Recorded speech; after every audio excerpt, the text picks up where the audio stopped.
নেতাকর্মীদের উদ্দেশ্যে নেত্রী বলেছেন, আমি একা 90% করছি, তোমরা 10% করবে, তোমাদের 10% করতে হবে। অর্থাৎ এই কথা দ্বারা কিন্তু আমরা বুঝতে পারি যে বিজয়ের খুব দ্বার প্রান্তে আমরা চলে আসছি।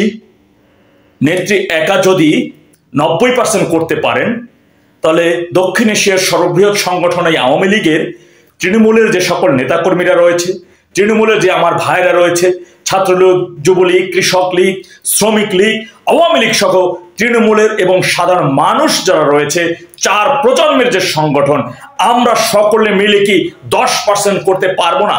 সেই 10% আমাদের কি কি করতে হবে তার নির্দেশনাও কিন্তু নেত্রী আকার ইঙ্গিতে অনেক কিছু স্পষ্ট করে দিয়েছেন।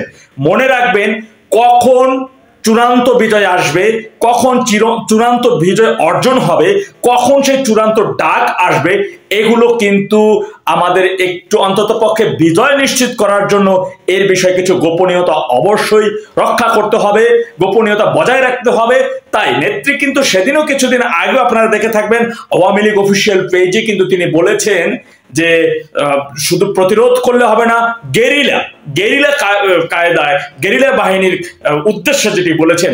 আওয়ামী লীগকে কিন্তু ছাত্রলীগের ভাই ব্রাদার যারা রয়েছে, বিশেষ করে আওয়ামী লীগের তৃণমূলের কর্মী ভাইদের, আমাদেরকে কিন্তু গেরিলা যুদ্ধ কিংবা গেরিলা কায়দায় কিভাবে সেভ করে এবং শত্রু বাহিনীকে প্রতিরোধ করা যায়, প্রতিবাদ করা যায় গেরিলা সিস্টেমে, সে বিষয়টি কিন্তু আমাদের শেখানো বা ট্রেনিং এর কিছুই নেই।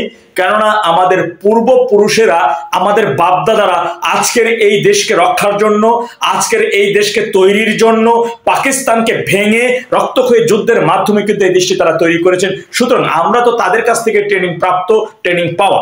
তথাপি আমি আমার তৃণমূলের ভাই ব্রাদার, দেশের আপামর ৭১ মহান মুক্তিযুদ্ধের চেতনায় ধারণকারী আমার ভাইরা, যারা বাঙালি হয়ে বাঁচতে চায়, যারা এই দেশ থেকে, এই দেশের শত্রুদের, দেশের দুশ্মনদেরকে বিতাড়িত করে দেশের স্বাধীনতার সার্বভৌমত্ব অক্ষুণ্ণ রাখার জন্য দৃঢ় প্রতিজ্ঞা করেছেন, তাদের উদ্দেশ্যে একটি কথাই বলবো, নেত্রী যদি একাই 90% করে, আমরা কি 10% করতে পারবো না? তাই 10% কিন্তু চূড়ান্ত একটি ডাক, আর সেই ডাকের মাধ্যমে লড়াই করে, সংগ্রাম করে, প্রতিবাদ করে, প্রতিরোধ করে এই দেশ থেকে, এই মাটি থেকে শত্রুদের বিতাড়িত করা, এই মাটি থেকে আল বদর আল শামসুদের বাচ্চাদের বিতাড়িত করা, এই মাটি থেকে যারা আমার দেশের স্বাধীনতার সার্বভৌমত্বকে আজকে হুমকির মধ্যে ফেলেছে, যারা আমাদের দেশটাকে আজকে ভিন দেশের কাছে তথাপি পশ্চিমা সাম্রাজ্যবাদের কাছে বর্গা দিতে চাচ্ছে, সাম্রাজ্যবাদের কাছে, জানেন যুক্তরাষ্ট্র কিন্তু আজকে থেকে না, বাংলাদেশ সৃষ্টির আগে থেকেই এই দেশের মধ্যে তারা একটি সেনা ঘাঁটি করতে চেয়েছিল, বঙ্গবন্ধু সেখানে নাকচ করেছিল। 24 সালে এসেও কিন্তু জননেত্রী শেখ হাসিনা তিনি বলেছিলেন, সাদা চামড়ার দেশ আমার দেশের মধ্যে একটি সেনা ঘাঁটি করতে চাচ্ছে, কিন্তু তিনি স্পষ্ট করেছেন, আগে থেকে সেই বক্তব্য তিনি দিয়েছিলেন। তথা বঙ্গবন্ধু এবং বঙ্গবন্ধু কন্যা জননেত্রী শেখ হাসিনা, তারা মানচিত্র রক্ষার জন্য, দেশের স্বাধীনতার সার্বভৌমত্ব রক্ষার জন্য তারা এক অভিন্ন ছিলেন, এবং তারা তাদের দৃঢ় প্রত্যয় ছিলেন যে এই দেশের মানচিত্রের মধ্যে কোন ভিনদেশী শকুনের চোখ আমরা পড়তে দিব না। তাই দেশের স্বাধীনতার সার্বভৌমত্ব রক্ষা করার জন্য, দেশের মানচিত্র রক্ষা করার জন্য আমাদের আরো বেশি ঐক্যবদ্ধ হতে হবে। নিজেদের মধ্যে সমস্ত ভ্রান্ত যে সকল মানে একে অপরের সাথে যে মনোমালিন্য যদি থেকে থাকে, সেগুলো ভুলে যেতে হবে। আমাদের এক কাতারে আসতে হবে, দেশের সাধারণ মানুষকে সাথে নিয়ে 1971 সালে মহান নেতা বঙ্গবন্ধু শেখ মুজিবুর রহমানের এক ঐতিহাসিক ভাষণের মাধ্যমে 7.5 কোটি মানুষ যখন এক কাতারে এসে পাকিস্তান ভেঙে বাংলাদেশ তৈরি করেছিল, তথা এখন নেত্রীর একটি চূড়ান্ত ডাকের মাধ্যমে আমাদের দেশ থেকে পশ্চিমা সাম্রাজ্যবাদকে আমাদের উৎখাত করতে হবে। আর সেই সংগ্রামটা কিন্তু হয়তোবা 71-এর থেকে আরো ভয়াবহ হতে পারে, আরো শক্তিশালী হতে পারে।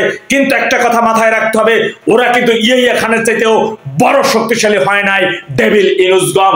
কারণ ডেভিল ইনুসের মধ্যে একটি ভয় আছে, সে দখলবাজ, সে অবৈধ প্রধান উপদেষ্টা, তার সরকার অবৈধ, দেশের আইন অনুযায়ী, সংবিধান অনুযায়ী তার পুরোটাই অবৈধ। তথা ওদের মধ্যেও কিন্তু একটি ভয় রয়েছে। আমাদের সংগ্রাম কিন্তু অন্য এখন এই মুহূর্তে থাকা 14 দল ব্যতীত যে 33টি রাজনৈতিক দল, তারা আওয়ামী লীগকে কোনোভাবেই মাঠে ঘাটে কোথাও স্পেস দিতে চাচ্ছে না। ওদের বিরুদ্ধে আমাদের আমাদের সংগ্রাম দেশ থেকে, দেশের মানচিত্রকে যারা আজকে অন্যের কাছে বিকিয়ে দিচ্ছে, দেশের স্বাধীনতার সার্বভৌমত্বকে যারা হুমকির মধ্যে ফেলে দিয়েছে, ওদের বিরুদ্ধে আমাদের সংগ্রাম, আমাদের লড়াই মানচিত্র রক্ষা করার লড়াই, আমাদের লড়াই আওয়ামী লীগের ক্ষমতায় আনার লড়াই না, আমাদের লড়াই আমি বাঙালি, এই মাটি আমার মা, এই দেশ আমার মা, এই মাটি এক বিন্দু রক্ত থাকতে এই মাটি থেকে এই মাটি কাউকে ছাড় দিব না। আমাদের লড়াই দেশ থেকে রক্ষা করার জন্য, দেশকে রক্ষা করার লড়াই, আমাদের সংগ্রাম দেশের মানুষকে রক্ষা করার সংগ্রাম। তথাপি দেশের মধ্যে যেভাবে বিদেশি সৈন্য, বিশেষ করে সাম্রাজ্যবাদের যুক্তরাষ্ট্রের মিলিটারিরা অবাধে যেভাবে যাতায়াত করছে, তাই দেশের মানচিত্র কিন্তু খুব হুমকির মধ্যে। খুব অল্প সময়ের মধ্যে আমাদের একটি চূড়ান্ত ডাক আসবে, যে ডাকে আমাদের যেন প্রস্তুত থাকি, স্ব জায়গা থেকে, যে প্রস্তুতির মাধ্যমে আমরা যেন ডাক দেওয়ার সাথে সাথে বেরিয়ে পড়তে পারি লগি বইটা হাতে নিয়ে, এবং ৩০ মিনিটের একটি সংগ্রামের ঘোষণার মাধ্যমে, ৩০ মিনিটের একটি যুদ্ধের মাধ্যমে এই দেশ থেকে স্বাধীনতা বিরোধীদের উৎখাত করে আমরা আমাদের মাটিকে পবিত্র পূর্ণভূমিতে পরিণত করব ইনশাআল্লাহ। আল্লাহ সবাইকে সঠিক বুঝদান করুন। ওয়াখির জামান আলহামদুলিল্লাহ রাব্বিল আলামিন। আসসালামু আলাইকুম ওয়া রাহমাতুল্লাহ।